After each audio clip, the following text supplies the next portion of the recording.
Amén. Primera de Timoteo, capítulo 5, verso 9. Vamos a ver hasta dónde llegamos hoy. Vamos a seguir hablando sobre el hilo de las viudas, el tema, el mantenimiento, el sostén. Y como dice acá en el versículo 9, sea puesta en la lista solo la viuda no menor de 60 años que haya sido esposa de un solo marido, que tenga testimonio de buenas obras, si ha criado hijos, si ha practicado la hospitalidad, si ha lavado los pies de los santos, si ha socorrido a los afligidos, si ha practicado toda buena obra. Vemos acá la palabra. Una condición de las viudas que tenían que ser sostenidas antiguamente, dice acá que sea puesta la viuda no menor de 60 años y que haya practicado o haya tenido buenas obras, haya criado hijos, haya practicado la hospitalidad y lavado los pies de los santos.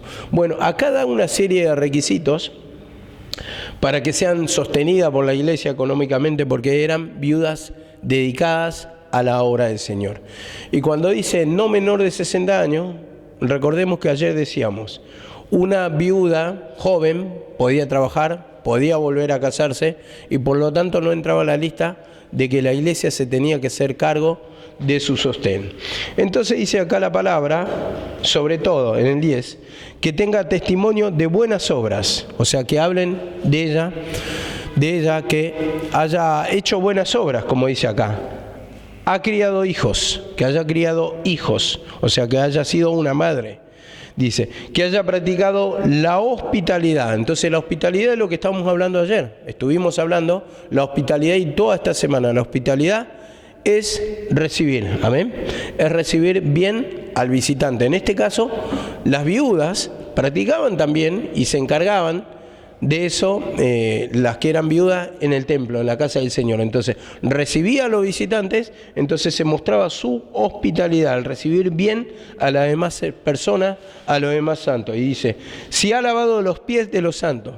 ¿Y por qué decimos los pies? Tiene que ver con la hospitalidad esto también.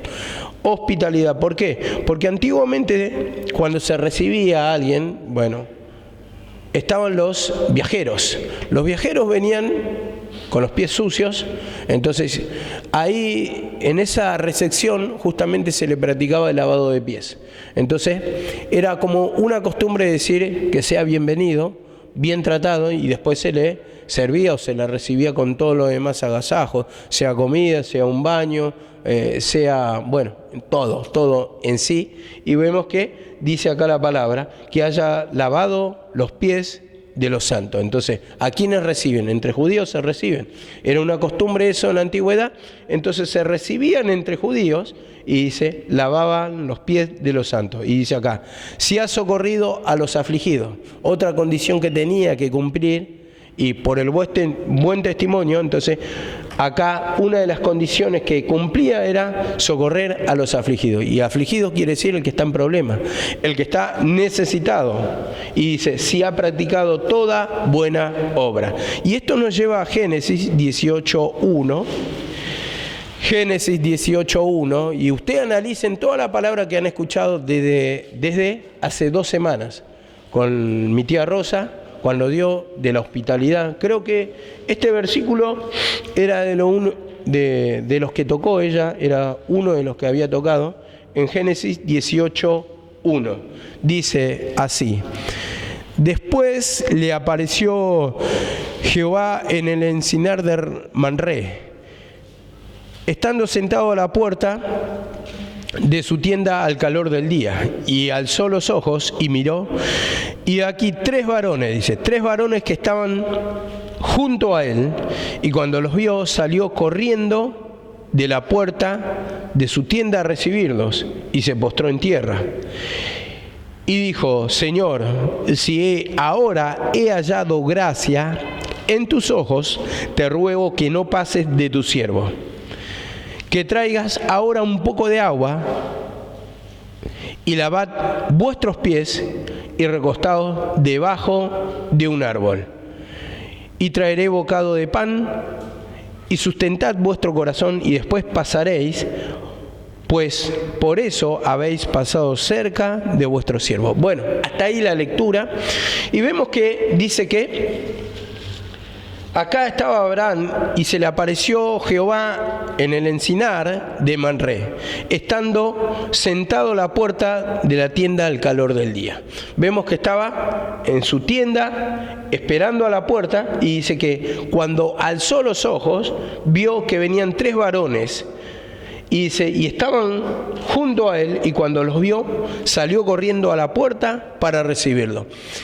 ¿Qué hablaba la tía Rosa hace cosa de 2 semanas?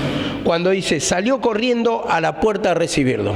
¿Qué está diciendo ahí? La prontitud por cumplir el servicio. Vemos, diligente en obrar, decía la palabra. Entonces uno también, cuando está el deseo, está la presencia del Señor, uno se va humillando de ese mal atender a la gente, justamente uno va a salir corriendo, va a salir deseoso de poder cumplir bien la obra del Señor, la recepción. Entonces le estaba diciendo, sos bienvenido, le estaba diciendo indirectamente porque salía corriendo, no había duda, porque sabía que venía un necesitado. Y dice que salió corriendo, acá dice, a la puerta para recibirlos y se postró en tierra. Ese postró, ¿qué significaba? Reverencia, significaba honra, significaba respeto, significaba bienvenida. Entonces una reverencia de postrado, quiere decir humillado, y cuando dice humillado, ahí se entrega su voluntad, entonces se acuesta delante de la persona,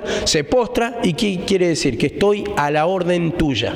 Ese es el servicio que Dios quiere, el estar a la orden de los santos, de los necesitados, y esta era la obra que tenían que cumplir las viudas también para ser sostenida en la iglesia. Y dice acá la palabra, en el 3, y dijo, Señor, si ahora he hallado gracia en tus ojos, te ruego que no pases de tu siervo. Le rogaba para que se quedasen. Mirá cómo era el servicio. Y muchas veces, analizando nuestra condición, muchas veces no queremos cumplir esos servicios a los visitantes. Muchas veces nos salimos con toda la alegría, con todo el deseo, más bien uno lo ve como una carga. Y hay una mala atención, y muchas veces no hay ese servicio diligente, ese servicio cuidadoso, ese servicio de cumplirlo estando contento. Amén. Y dice acá la palabra, te ruego que no pases de tu siervo. Y realmente, hermanos, ¿sentimos eso? Esa es la pregunta que nos tenemos que hacer. ¿Sentimos el deseo de que ninguna persona pase de nuestra vida? Que realmente le querramos servir, pero de corazón ahí, contento. Le rogaba, dice, le rogaba. Y muchas veces nosotros le rogamos para que se vayan, un poco más con nuestra actitud, ¿no? Y dice acá la palabra, 18:4, que se traiga ahora un poco de agua y lavar vuestros pies. Y esto es justamente el practicar la hospitalidad. Ahí le está diciendo indirectamente, sos bienvenido. Entonces traigan agua para los pies de este necesitado. Y ahí está mostrando, hermano, el buen actuar, el buen recibir, el cumplir la obra como Dios manda. Y dice que, acá le dice, recostado debajo de un árbol. Y ese recostar debajo de un árbol, ¿qué está diciendo ahí? Que está diciendo descansen. Y le dan el mejor lugar, el lugar más fresco, porque hacía calor, dice. Abraham estaba en la puerta al calor del día, en su puerta esperando en su tienda, pero le dio el mejor lugar. Y así también nuestra recepción tiene que ser con lo mejor que podamos brindar, con lo mejor que tenemos. Muchas veces es verdad, no tenemos todo lo que quisiéramos, pero lo mejor que tenemos lo tenemos que brindar y lo tenemos que imaginar para la obra y para hacer una buena recepción. Y dice acá en el 5, y traeré un bocado de pan, sustentad, y dice, y traeré un bocado de pan, y sustentad vuestro corazón, y después pasaréis, pues por eso habéis pasado cerca de vuestro siervo. Traeré un bocado de pan, dice, y sustentad vuestro corazón. Alegren, sustenten su alma. Eso está diciendo. Voy a traer un bocado de pan. Entonces ahí estaba el servicio. Diligente ante la necesidad, ante uno que está afligido, uno que está angustiado, uno que tiene la necesidad de ser ayudado. Y acá dice, un bocado de pan.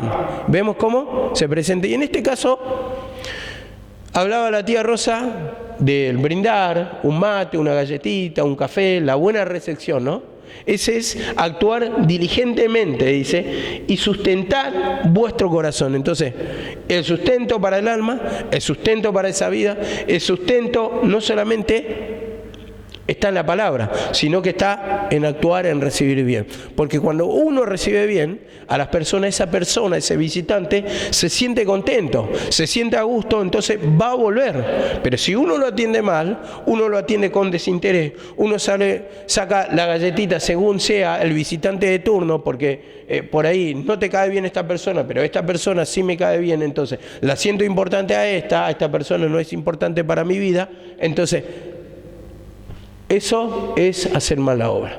Y en eso uno se tiene que humillar. Porque siempre tiene que haber, y como dijo la tía Rosa también, que me gustó esa parte, pidámosle para que saque todo espíritu de miseria, para que haya abundancia en la casa de Dios y para que podamos recibir bien, no solamente con palabras, no solamente con un abrazo, no solamente con un mate, sino que también puedan estar todo alrededor, extendida la mesa, como dice en Salmos 23, adereza mesa delante de mis angustiadores. Entonces, que esté llena, que haya abundancia y que pueda estar contento, que esa persona en esa recepción se va a sentir importante, agasajada, se va a sentir que es bienvenida. Entonces vemos acá que justamente las viudas tenían que cumplir con esa condición. Y dice, sustentad vuestro corazón y pasaréis. Dice, y pasaréis luego, pues por eso habéis pasado cerca de vuestros siervos. Yo estoy al servicio. Siervo quiere decir que está al servicio de otra persona. Por eso pasaron para acá y yo le voy a servir. Yo voy a cumplir con la función que me toca. Esto está diciendo Abraham, con la de recibir bien, con la recepción, con atender bien al visitante. Y esto me lleva también en Lucas 7:44, amén.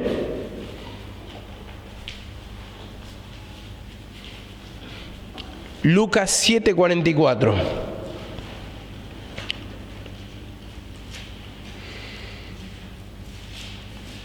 Dice así la palabra. Y volviéndose hacia la mujer, le dijo a Simeón, ¿ves esta mujer?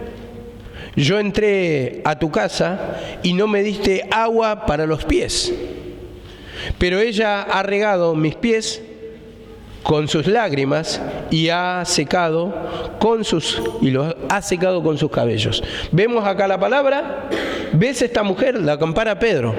Yo entré y vos no me diste agua para lavarme. Entonces está diciendo indirectamente, no me recibiste con toda la atención que me deberías recibir, con todo el cuidado que me deberías recibir. No hiciste bien tu ministerio, eso se le está diciendo a Pedro.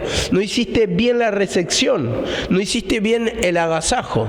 Entonces, si las personas son importantes para nuestra vida, justamente tenemos que tener un buen servicio. Yo creo que cuando viene un visitante, parientes o amigos que de años no lo ve, por ejemplo, una persona que sea tu amigo y venga de Europa y lo ves después de 10 años.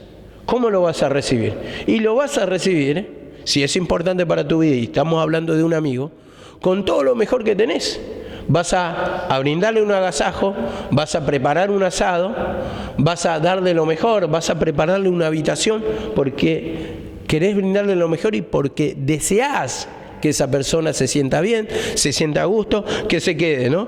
Y esta es la comparación justamente que le está haciendo el Señor a Pedro. Vos no hiciste nada de esto, pero lo compara con la mujer. Y dice, esta de que entré, dice, ha regado mis pies con las lágrimas. Y dice, los ha secado con sus cabellos. Entonces acá lo que yo entiendo es que la hospitalidad no solamente tiene que ser de hecho, en este caso en lo natural, sino también de corazón, porque ella está acá regando sus lágrimas, derramando lágrimas en los pies del Señor.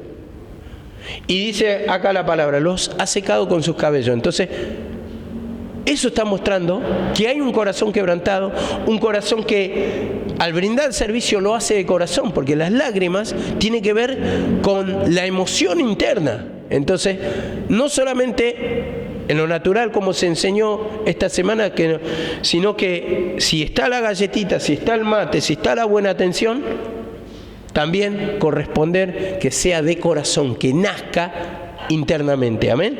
Entonces en eso tenemos que trabajar, pedirle perdón al Señor para que cambie nuestra actitud, para que cambie nuestra forma, para que ese espíritu de pereza, porque es verdad, primeramente está el espíritu de pereza. Segundo, no lo hacemos de corazón, pero nos sentimos obligados para no ser de mal testimonio. Pero tercero, tenemos que llegar a hacerlo de corazón. Y si hay una humillación, ese servicio al tiempo va a tener que ser de corazón y se va a producir, porque si hay una humillación, justamente hay un entregar de pecado, el Señor va a hacer la obra, el Señor nos va a cambiar el pensamiento, el Señor va a actuar, y como dijo Pablo, yo trabajé más que todo, pero no yo, sino Cristo en mí, amén. Esto me lleva a Hechos 9:36, Hechos 9:36 también. Dice acá la palabra: había entonces en Jope una discípula llamada Tabita, que traducido al griego es Dorcas. Esta mujer era rica en buenas obras y en caridad que hacía continuamente. Vemos, rica en buenas obras. Y esta era la condición que justamente se le pedía a una viuda. Hospitalidad es rica en buenas obras. Criar hijos es rica en buenas obras.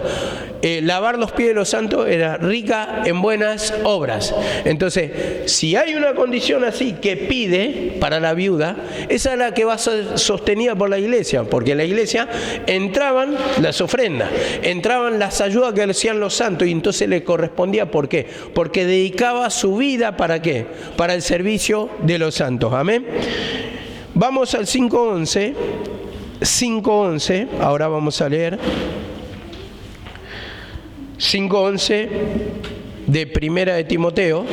Dice así la palabra: pero viudas más jóvenes no admitas, porque cuando impulsadas por sus deseos se rebelan contra Cristo, quieren casarse.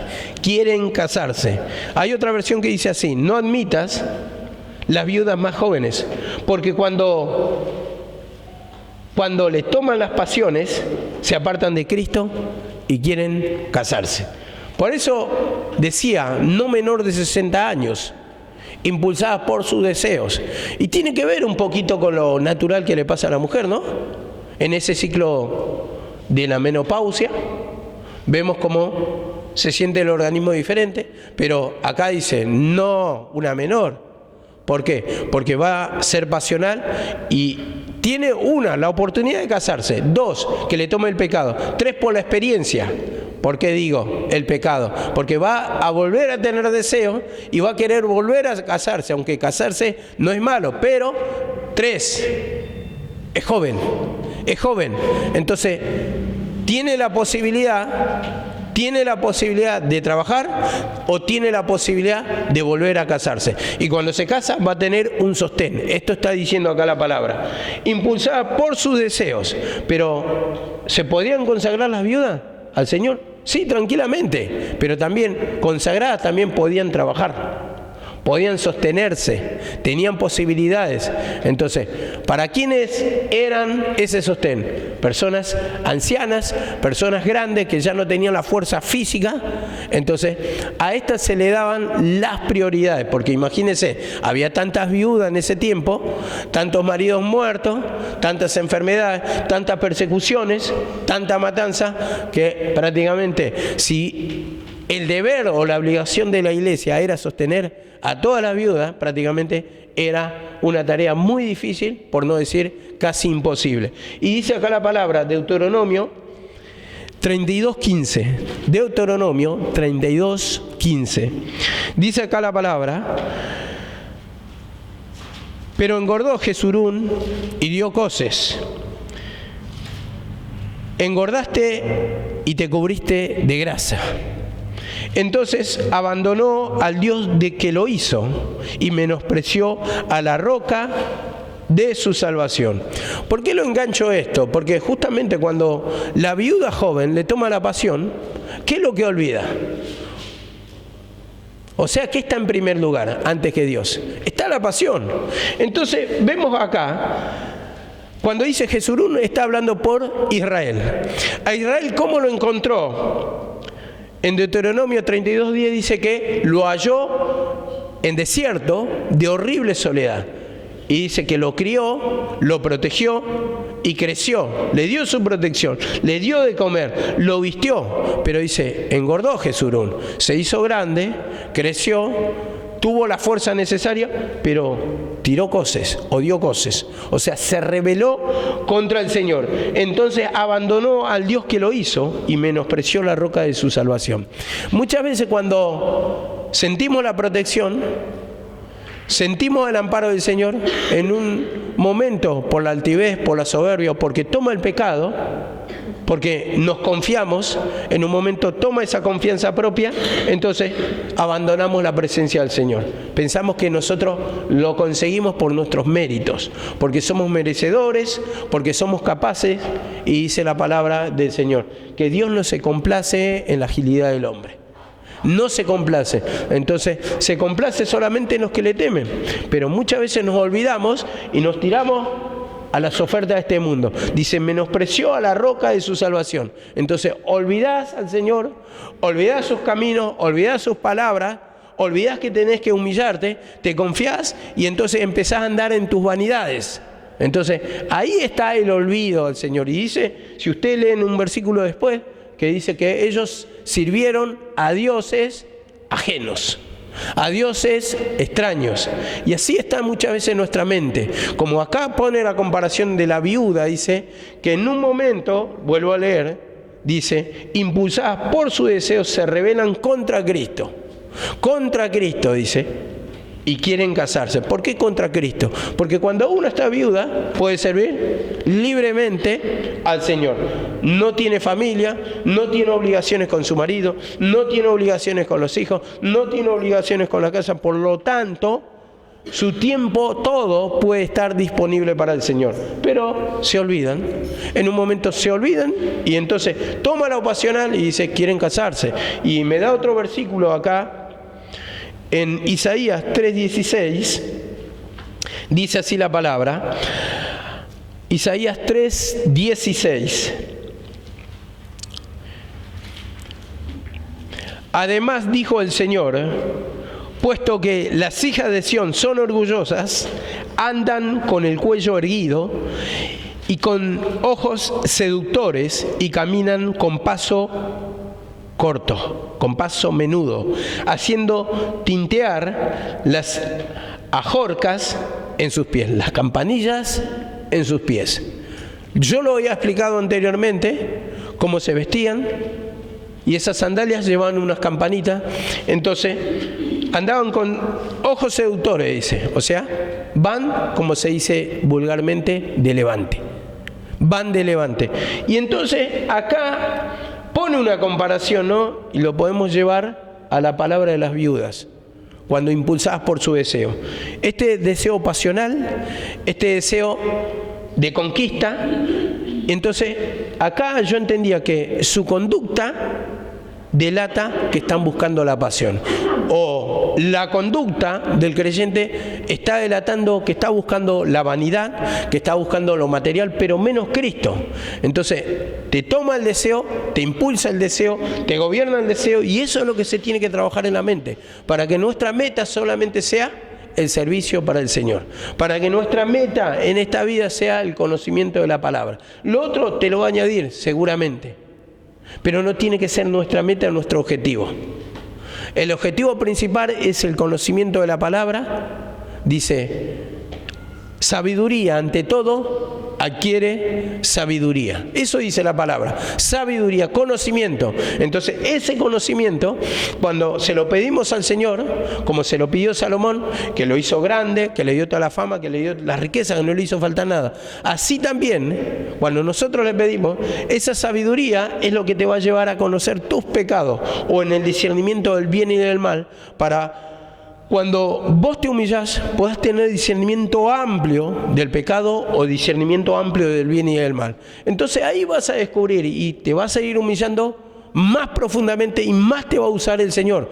Y cuando te gobierna el primer amor o el amor del Señor, eso es lo que vas a desear. Porque vas a ir desechando las vanidades que pueden tomar tu mente. Y dice acá la palabra: andan con ojos, seductores y caminan con paso menudo haciendo tintear sus ajorcas. A ver, ¿qué podemos decir de esto? Porque acá es verdad que la viuda quedó viuda, pero en un momento perdió el deseo y le tomó un impulso sexual, de querer otra vez tener un marido, de buscar otra vez con el ojo de la pasión. Yo lo comparaba a que muchas veces el cristiano está bien, y viene bien, se viene humillando, pero de repente tiene un cambio de conducta, o hay un cambio de conducta repentino. Y ahí es cuando uno tiene que ya estar en alerta. A ver, ¿cómo lo puedo enseñar? Ustedes son mujeres,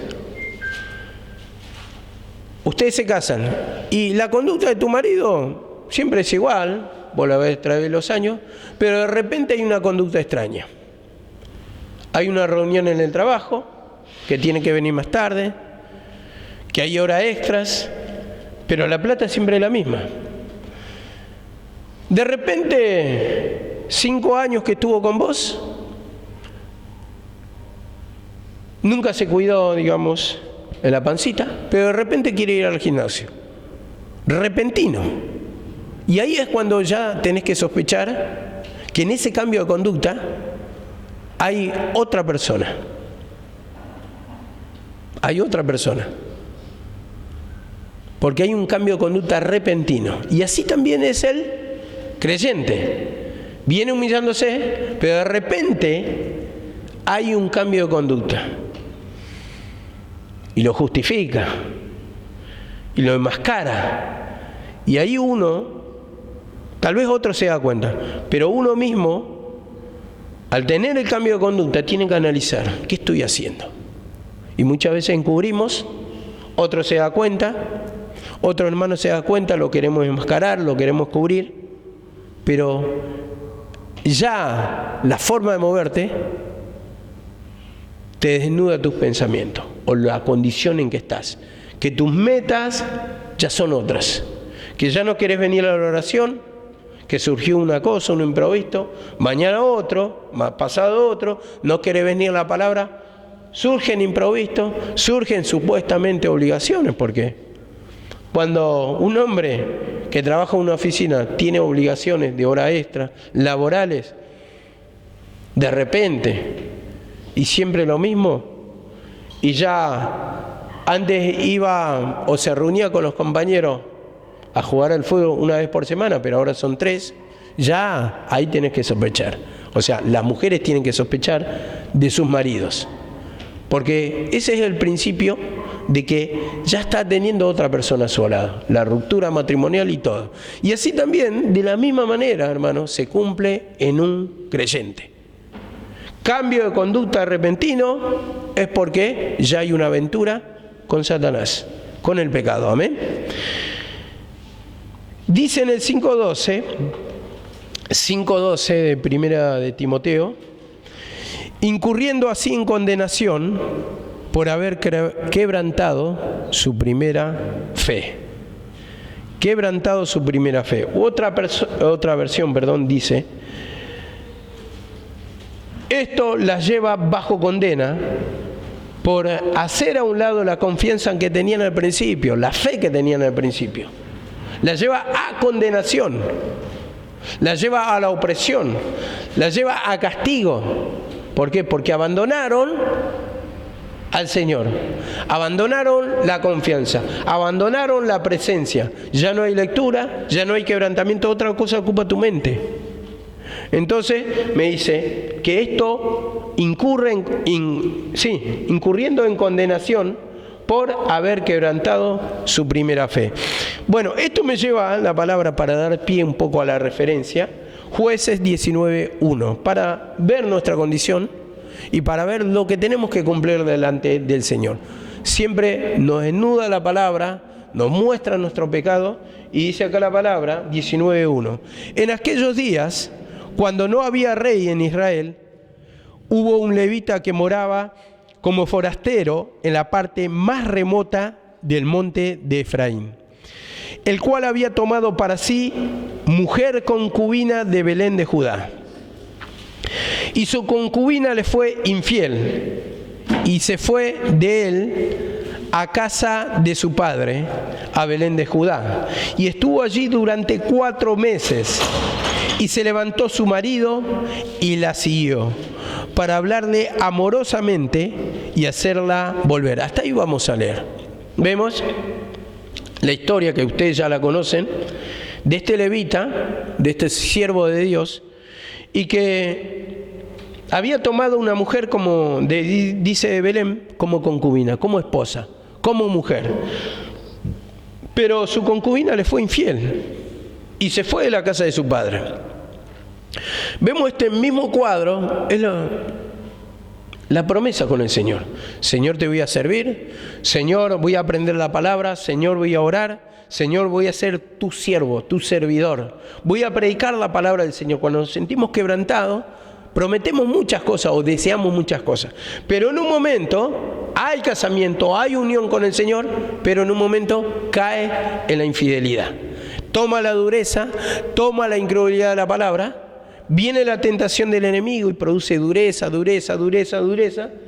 Y por lo tanto dice que se fue a la casa de su padre. Figura de acá de Satanás. A la casa de su padre. Y se levantó su marido y la siguió, para hablarle amorosamente y hacerla volver. Y así nos habla el Señor. Cuando estamos en nuestra dureza, cuando estamos fuera de su presencia, lo que hace el Señor es irnos a buscar, como la oveja perdida, y dice, le hablaba amorosamente, le suplicaba que vuelva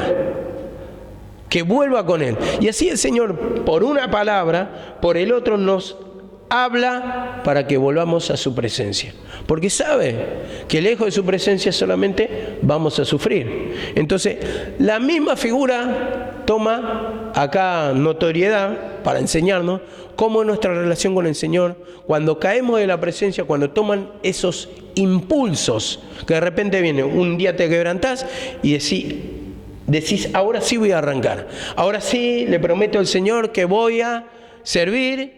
Ya descubrí mi pecado, pero al otro día te tomó la dureza, ya lo sos infiel, te fuiste de la presencia y el Señor vuelta otra vez. Misericordia, te habla amorosamente, y ese hablar amorosamente, que muchas veces usa la palabra. Los mensajes son para vos, para vos, para vos, porque estás en dureza. Y te quiere hacer arrepentite, te dice. Humillate, confesá el pecado, te tomó esa dureza, no estás en mi presencia, quiero volver a tener unión con tu vida. Eso está diciendo acá. Y en Apocalipsis 2:2 al 5, dice acá la palabra, esto le dice al pastor de Éfeso: yo conozco tus obras y tu arduo trabajo y paciencia. En el 3 dice así: y has sufrido y has tenido paciencia y has trabajado arduamente por amor de mi nombre y no has desmayado. Pero tengo contra ti que has dejado tu primer amor. Por tanto, arrepiéntate. Recuerda de dónde has caído, dice primero, y arrepiéntete. Recuerda de dónde has caído. Y dice, yo conozco tus obras. Esta es la primera parte. Y muchas veces es verdad, estás en el servicio en cierta parte y lo estás cumpliendo bien. Y hay un trabajo, hay una labor. Y dice, y has sufrido y has tenido paciencia y has trabajado arduamente por amor a mi nombre y no has desmayado. Y muchas funciones cumplimos, muchas cosas que nos pide el Señor cumplimos. Pero, dice, has dejado tu primer amor. Ya no sentís la presencia. O sea, ¿qué trabaja? Trabaja el cuerpo. Pero no está trabajando muchas veces tu alma. En tu alma hay una queja, en tu alma hay un vacío, en tu alma tomó la meta material y vas a decir, si yo vivo acá o estoy acá un tiempo, me va a tomar la vajilla y no voy a tener nada. Esos son los razonamientos que nos toman. Cuando el Señor podría acomodar de alguna manera, y eso yo no lo sé cómo lo va a hacer, pero en tus pensamientos de hombre es imposible. Y es verdad, es imposible, porque si vos no trabajás no vas a tener. O si trabajás poco, tampoco vas a progresar mucho. Pero dice que el Señor hace mejor de lo que pedimos o entendemos. O sea, Él es el que hace la obra. Voy a contar un testimonio que muchas veces me gustaba contarlo, lo había escuchado de la boca de Dante Gebel. Bueno, él lo contaba, ¿no? Y esto me quedó siempre grabado. Que él siempre tenía necesidad y le había costado años conseguir su lugarcito, su casita, sus muebles, años. Y él estaba trabajando en una fábrica, pero años. Y entre tanto de eso predicaba, armaba eventos, todo. Pero un día dice que orando, le dice el Señor, te tenés que ir a Estados Unidos. Y él le dice, ¿cómo? Bueno, voy a ir después entonces. Primero que nazca mi hijo, no, dice, ahora. Pero mi señora está embarazada, ahora. Y dice, bueno, entonces, vamos a hacerle caso al Señor.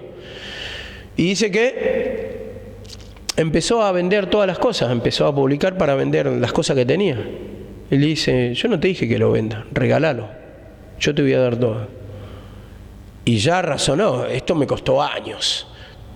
El trabajo, la estabilidad económica, lograr todo esto me costó años. Bueno, y charla con su esposa y le dice, mira, me dijo así el Señor. Bueno, toma la decisión, se va creo que con un embarazo de 8 meses, deja todo el trabajo, se va sin nada, prácticamente una mano atrás, otra adelante, y el Señor allá le añade todo, le da todo, recupera todo. Hoy saben lo que la iglesia que tiene allá. Bueno, el Señor le habló, le usó así, ¿no? Porque el Señor, digo con esto, hace mucho mejor de lo que pedimos o entendemos. En el razonamiento humano no cabe eso, porque en el razonamiento humano vos tenés que trabajar y duro para conseguir esas cosas. Pero si el Señor lo quiere hacer de otra manera, ¿quiénes somos nosotros para oponernos a la obra del Señor? Y ahí está, el razonamiento siempre va a impedir la obra de Dios.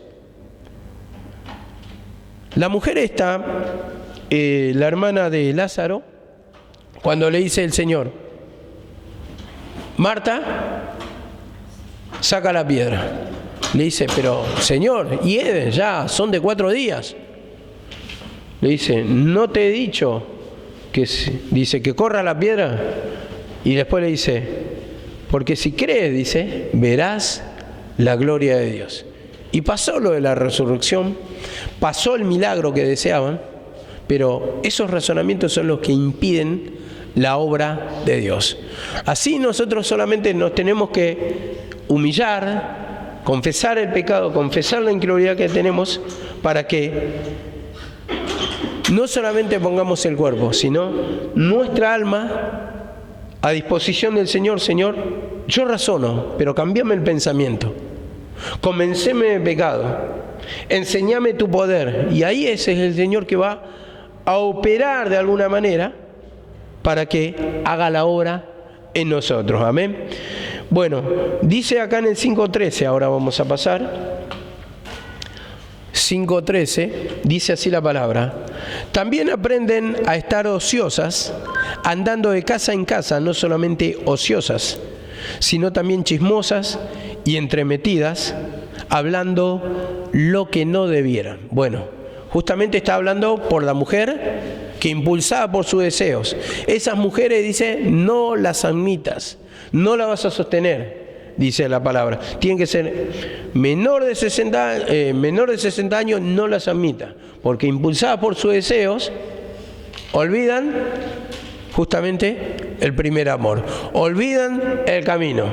Y como dice acá, también aprenden a estar ociosas y andan de casa en casa, ociosas, en chisme y entremetidas en todas las cosas, ¿no? Y hablando de lo que no debieran, entremetidas, se meten en todas las vidas ajenas. La mujer chismosa es así, opina, habla de los demás, nunca va a hablar de su vida, sí de los demás.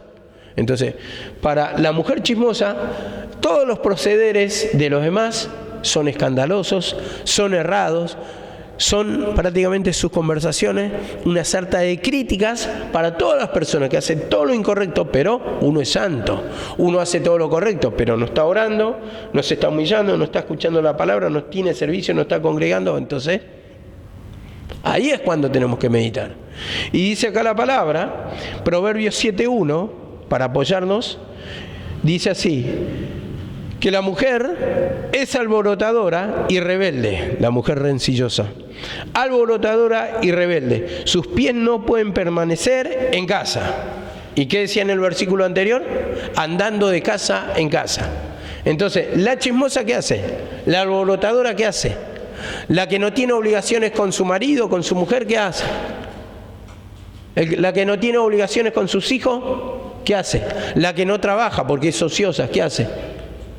Va a la casa de la amiga a visitar, a tomar mate. Vení, che, tenés un tiempito, vamos a tomar mate. Y empieza ahí la murmuración, empieza el chismerío o chusmerío, no sé cómo se dice. Bueno, la cuestión que anda de casa en casa. ¿Por qué? Porque tiene tiempo, es ociosa, tiene tiempo para todo, menos para buscar la presencia del Señor. Entonces, la viuda, que era joven, prácticamente por experiencia lo hablaba Pablo, que si dejaba la presencia del Señor, se convertía en esto: chismosa, entremetida en la vida ajena y anda de casa en casa. Y como dice acá en Proverbios 20:19, Proverbios 20:19 nos dice esto: el que anda murmurando revela los secretos. Por tanto, no te asocies con el chismoso. Bueno, esta es otra cuestión. No te asocies, no te amigues, no tomes compañía de los chismosos. ¿Y qué escuchamos nosotros cuando nos asociamos con nuestros hermanos? Si ese hermano o esa hermana está fría espiritualmente, ¿qué va a pasar? Va a haber chisme porque no va a haber palabra del Señor. Va a haber conventillo porque va a haber crítica, murmuración porque no hay palabra del Señor. No hay quebrantamiento, no hay arrepentimiento, va a haber murmuraciones solamente en nuestras vidas. No va a dar palabra edificativa, va a haber quejas en su vida. Nunca van a decir humillate, nunca van a hablar la palabra del Señor, nunca van a decir che, me reveló el Señor esto. Nunca van a compartir un capítulo, más bien van a decir bueno, esta, la otra. En lugar de llamarte y decir, che, ¿sabés qué? ¿Podés venir a casa? ¿Vamos a compartir la palabra? Nunca te va a decir eso una mujer chismosa, siempre hablando de vanidades, cosas que no te edifican espiritualmente. Y como dice acá en 2 de Tesalonicenses 3:11. Por lo tanto, tenemos que meditar ahí ya en nuestra condición. Si tal vez no lo haces, fíjate qué escuchás. Fíjate qué escuchás. Porque ya cuando toma la curiosidad, presto mi oído para escuchar cosas que no debiera, entonces ahí ya estamos mal y justamente ahí comienza la contaminación. Dice en 2 de Tesalonicenses 3:11, porque oímos que algunos entre vosotros andan desordenadamente sin trabajar, pero metiéndose en todo, sin trabajar, ociosas. Y ese sin trabajar, cuando no trabajas el pecado, cuando no pedís perdón, cuando no hay lectura, cuando no hay una oración, prácticamente no está labrando tu tierra. ¿Qué dice la palabra? En Jeremías 4:3, hará campo y no sembréis entre espinos. Hará campo. Y el campo es nuestra mente, nuestra alma. Hará campo, abrid surco, dice. No siembren entre espinos, saquen los espinos, humídense del pecado para no hablar palabra ociosa. Palabra no edificativa. Tenemos que hablar palabra del Señor. Tu hablar tiene que ser sazonado con sal, dice la palabra. Entonces dice, para que salga de tu boca toda palabra para edificación, dice. Entonces así tiene que ser nuestro hablar, compartir la palabra. Y dice así la palabra 5:14. Quiero pues que las viudas se casen y críen hijos, las viudas jóvenes. Prefiero, dice, que las viudas jóvenes se casen, porque saben que le puede tomar el impulso, saben también que pueden trabajar, saben que todavía están a tiempo. Entonces, quiero que estas viudas jóvenes se casen, críen hijos, gobiernen su casa, no la casa de la vecina, la casa de la amiga. Que no anden, y dice, que no den al adversario ninguna ocasión de maledicencia. Que no den al adversario, al enemigo o a la gente, que no den lugar para la murmuración. Entonces, esto lo manda a Pablo a decir a Timoteo, y Timoteo tenía que ordenarle a la iglesia cómo tenía que ser la conducta de los cristianos, la conducta de las viudas. Y dice acá la palabra, que críen hijos, que gobiernen su casa, que manejen, que tengan familia, y dice, y no den ninguna ocasión de maledicencia.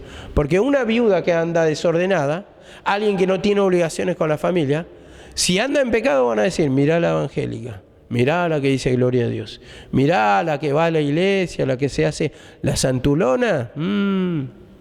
¿Por qué? Porque anda fuera de la palabra, anda desordenadamente. Entonces, si vos te prestás para esa vista, en vez de venir a la casa de Dios, en vez de hablar palabra edificativa, te estás mostrando en tu andar, en tu actuar con los impíos, vas a hacer lo mismo que un impío. Entonces de ahí va a venir la maledicencia, la crítica, no solamente de tu vida, sino también la blasfemia para el camino de Dios. Y dice en 1 Timoteo 7, en 1 Corintios, 7, 9, 7:9 de 1 Corintios, dice así: pero si carecen de dominio propio, cásense, porque es mejor casarse que quemarse. Cásense, cásense. Esto Pablo lo aconseja cuando dice, yo quisiera que todos sean como yo, pero no todos pueden, no todos tienen el mismo don. No a todos les he dado el mismo don. A mí me dio el don de continencia, yo lo entiendo así. Este don de continencia cada uno lo entiende diferente, pero ustedes fíjense que dice con respecto a los dones, cada uno tiene su don en particular, diferentes dones. Yo recibí el don de continencia y Pablo no se casó, y vemos que dice acá, pero si no tienen dominio propio, no pueden dominar las pasiones, no tienen ese don dado de Dios, entonces dice cásense, porque es mejor casarse que andarse quemando. ¿Por qué? Porque después viene la murmuración. Entonces, dos noviecitos que andan y que tienen, o sea, saben que, a ver, no pueden dominar eso, y que saben que necesitan casarse porque tienen ese deseo, no pueden dominar lo pasional, vamos a decirlo así. Entonces, si pasa mucho tiempo y le dicen, no te casé, después se va a mandar macana por otro lado. Y vas a verlo con otra parejita, y escondido tras de la oscuridad, por ahí escondido atrás de un árbol, atrás de un paredón, atrás de una pared, y van buscando esos rincones y lo van viendo. Una gente, dos gente, tres gente. Y algunos, bueno, tal vez no lo hacen en un paredón, por ahí escondida. Pero si se van, los engancha entrando en un hotel. Mira vos la vecinita. Mira vos. Hoy con este, mañana con el otro. Entonces, todo eso es ocasión de maledicencia. Eso es mal testimonio. Entonces, prefiero que tengan un marido estable, una mujer estable, que se casen. Si saben que tienen fuerte ese espíritu, no es lo que querría Dios, ¿no? Pero sabemos que tenemos esos impulsos, entonces no todos tienen ese don, ese regalo. Y ese regalo me refiero, no solamente porque mi mamá lo explicaba de una manera, de la humillación que vas a tener, no, yo creo que en el matrimonio sí lo podés dominar, con el tiempo de humillación, pero mientras tanto, ¿qué haces? Tenés tu pareja al lado y te lo permite el Señor y no te lo toma por pecado, porque el pecado es cuando hace fuera del matrimonio, ¿o no? Ahí te lo toma por pecado. Entonces te permite el Señor. Entonces yo decía,